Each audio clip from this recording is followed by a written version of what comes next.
but it was still in structure a democracy. And that meant liberals and unions and free speech and a free opposition. And the German leaders knew, as Frederick and Bismarck and the Kaiser had known, that you can't start ruthless aggression abroad without ruthless discipline at home. Therefore, the time had come for the Republic to be eliminated. To achieve this, they needed a tool with which to appeal to the Germans' old passion for superiority and conquest. Not a feudal monarch this time like Frederick, nor an aristocratic landowner like Bismarck, nor an emperor like the Kaiser, but an ex-corporal of the German army, with a fanatic gleam in his eye and the power to arouse a mob. Preaching the same old doctrine as his predecessors, the old doctrine that had never failed to arouse the German people. Himself jobless, uneducated, cowardly, resentful, Hitler gathered around him misfits like himself, people obsessed with grievances, real or imaginary, people who weren't as prominent as they thought they should be, people with inferiority complexes who wanted to shout with a crowd, people who wanted power but were too lazy to work for it, sheep anxious to be led, dope addicts, perverts, bullies, cranks. Unfortunately, those Germans who were liberally minded regarded Hitler as either a joke or a nuisance. But the German nationalists well knew his possibilities. They knew that he was capable of administering the death blow to the German Republic, of forging the German people into a single mold. Backed by the militarists who saw in him their chance to build a mighty war machine, backed by the monarchists who saw in him their chance to restore the Hohenzollerns to the throne, backed by big business who saw in him their chance at economic domination of the world, backed by thousands of ordinary Germans who saw in him their chance to strut as conquerors across the world. With the backing of all these groups, Hitler soared ahead, skillfully appealing to the German tradition, the old cry of the master race. The Nazis promised all things to all men. To the workers, they promised higher wages. To the employers, lower wages. To the tenants, they promised lower rents. To the landlords, higher rents. To the farmer, higher prices. To the consumer, lower prices. But most of all, they promised revenge on the world, that Germany would become its most powerful empire. Hitler knew his audience. And by 1933, the Nazis received more votes than any other political party. And von Hindenburg installed Hitler as its leader, as German Chancellor. This was the death blow the nationalists had planned. From that moment, the German Republic was dead.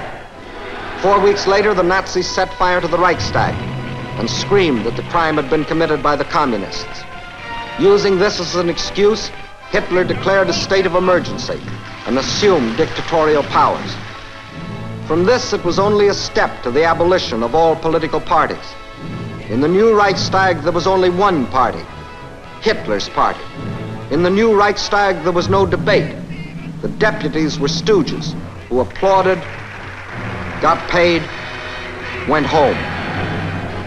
Trade unions were abolished.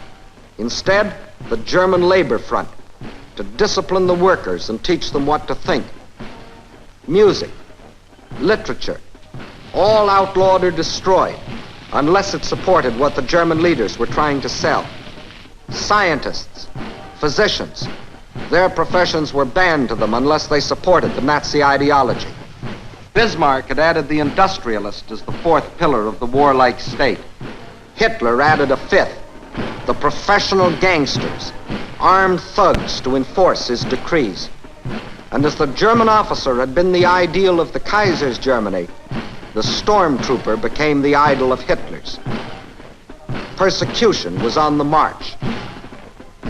Freedom of speech? Now that meant the concentration camp, torture, death. Freedom of religion? Riots and church burnings. Freedom of opinion? The executioner and his axe. Freedom of the press? The Gestapo took care of that. Now Carl Schmitt could be indoctrinated like his father and his grandfather before him. But this time, even more thoroughly, more efficiently, with all the resources of science and the modern state. The German press became a Nazi press. The German airwaves open only to Nazi voices. Nazi papers, Nazi books, Nazi pamphlets. These were all the people could read. Nazi speeches, Nazi dramas, Nazi music. These were all the people could hear. The art of Germany, the sculpture, the paintings, the drama, all regimented to serve one purpose, the indoctrination of Carl Schmitt. One voice only must be heard by Carl Schmitt. One voice from the cradle to the grave. The voice of Hitler. Hitler. Hitler. Scores of microphones and cameras were used to photograph Hitler and record his voice so that all of Germany and others throughout the world could receive his message of hate and hypocrisy. So Hitler was photographed from the front, from the back, from the right, from the left, from every angle. Hitler, Hitler, Hitler. Hitler sobbing, Hitler smiling, Hitler shouting, Hitler working his people into a frenzy.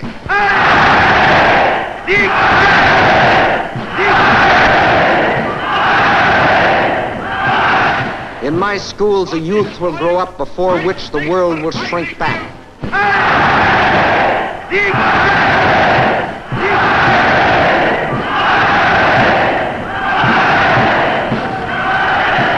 There must be no tenderness in youth. I want to see in their eyes the gleam of the beast of prey.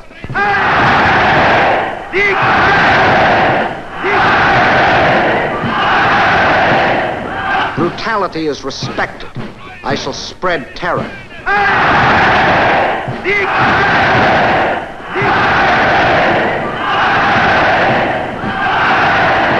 Today, Germany. Tomorrow, the world.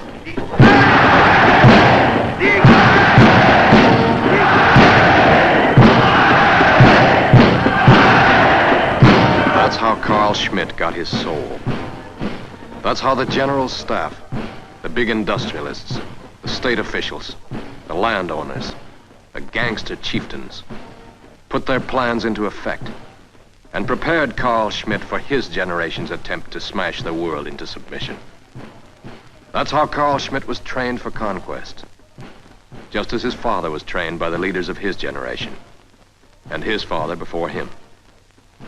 Each generation accepting and adding to the German tradition. The tradition of ruthlessness and medieval barbarism. The tradition of a master race.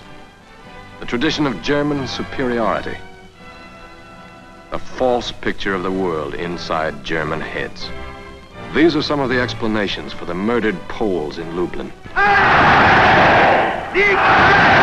The murdered Italians in Rome. The murdered Belgians at Bandé. The murdered Americans at Malmedy. And these are the reasons why, in our generation, nearly 30 million men have had to die.